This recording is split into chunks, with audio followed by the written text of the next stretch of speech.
Hey guys, Mario here. So today I want to talk to you guys about election integrity. And the reason I want to talk to you guys about election integrity is because November is going to be here before we know it. We're already in September and there's a lot of work to be done. What people don't realize is there's a lot of complaints going, why isn't the RNC working harder to protect our elections? Why haven't they done this? Why did they let them do that?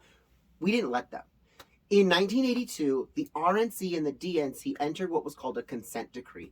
The DNC accused the RNC of caging voters, sending letters to Black and Hispanic voters saying, you need to make sure you're voting and, that you're not violating the law when you vote because, if you're not a citizen, you can't vote. And then they alleged that the RNC sent armed guards to the polling stations, which rather than fight it in court and go through the whole process, the RNC said, you know what, we're just not going to deal with this. We'll take a hands-off approach. And for 30 years, the RNC has had this consent decree with the DNC saying, we're not going to complain about elections. We're just not going to do anything. Just let it happen. And it's worked so far, allegedly, for the left because, hey, we have a whole bunch of far, far left people getting elected. Now, in 2016, just before the consent decree was getting ready to expire, the DNC turned around and went, wait, Donald Trump has been talking about election fraud. He's been talking about securing elections. This is dangerous. This is a violation of the consent decree. And the judge overseeing the case looked at it and went, Donald Trump is not the RNC. That's a whole different group. Donald Trump and his people are not part of the RNC. Maybe some of them are, but if you're part of Trump, doesn't automatically make you part of RNC, and therefore the consent decree is not applicable. So, since there was no violation, they went ahead and dropped the consent decree. So in 2018, the RNC, the GOP, decided to create the Election Integrity Project, or protectthevote.org. What they're doing is they're trying to train people like you, like me. They're getting engaged. So right on the heels of Scott Pressler, where he's out there registering voters, I want you guys to get out there and become election integrity officers. An officer? God, that title sounds so special. You're a poll observer. You're watching. You're making sure that these people aren't harassing the voters. Oh, no, no, I don't see you in the system. We've all had that. We've all had that experience at some point in our life, and that's the last experience that you want to have when you're getting ready to vote.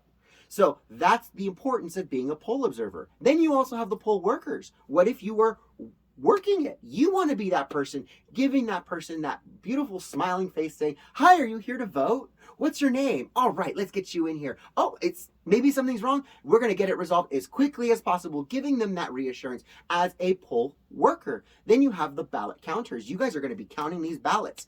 The RNC has been shut out of these processes for more than 30 years, and now we can be involved in this process. The 100 members of the Palmdale Freedom Coalition who go every single week, week after week, to the Wednesday meetings, they're all trained to be poll observers. They can basically protect this entire community and make sure that no one is being disenfranchised from voting in any one of the polling locations in our community. And that is the power of election integrity. And when the poll workers, when I was doing it, they were like, oh, really? What is he doing? He's just going to watch us? Yeah, I'm just going to watch you. Because if you give that person attitude, I need to know about it. The election integrity people need to know about it. Because you need to be replaced because you don't give people attitude if they're trying to vote.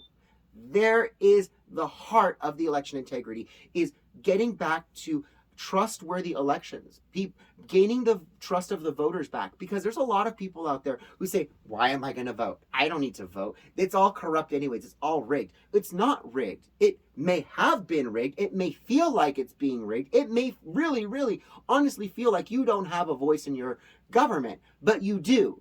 And the only way to protect your voice is to protect the integrity of those elections. The last thing we want is another Athens, Georgia, where people take up arms and they open up the ballot boxes and they say, look, I don't care what your newspaper said, the votes say this. And that's exactly what we don't want to happen. We don't want communities to turn around and have to take up arms in order to protect their voices. So get involved. Go to protectthevote.org to find out more, because the Election Integrity Project is not just based in California. This is a nationwide thing. We need poll observers, we need election workers, and we need ballot counters and observers to watch the ballot counters so that we make sure that our elections are fair, free, and secure. So I love you guys all. Get involved.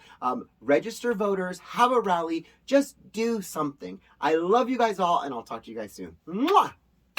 Bye, guys.